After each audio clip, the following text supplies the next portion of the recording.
దీనివల్ల 1 లక్షకు పైగా కుటుంబాలు లాభపడతాయి.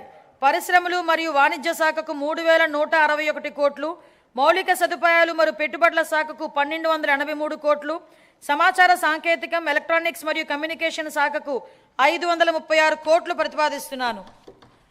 పౌర సరఫరాలు దీపం 2.0 కింద 1.08 కోట్ల మహిళలకు సంవత్సరానికి 3 ఉచిత ఎల్పిజి సిలిండర్లు అందిస్తూ 2897 కోట్లను వారి ఖాతాల్లో జమ చేశాం. ధాన్యం కొనుగోలులో దేశానికి ఆదర్శంగా నిలిచాం. 12 ఫిబ్రవరి 2026 నాటికి 8.54 లక్షల రైతుల ఖాతాల్లో 10,580 కోట్ల జమ అయ్యాయి.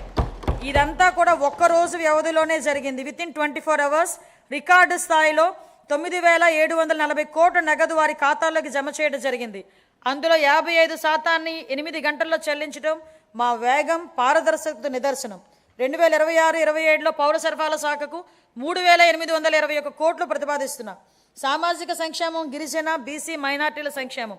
అభివృద్ధి అంటే కేవలం భవనాలు కాదు, గౌరవప్రదమైన జీవనమే అసలైన అభివృద్ధి.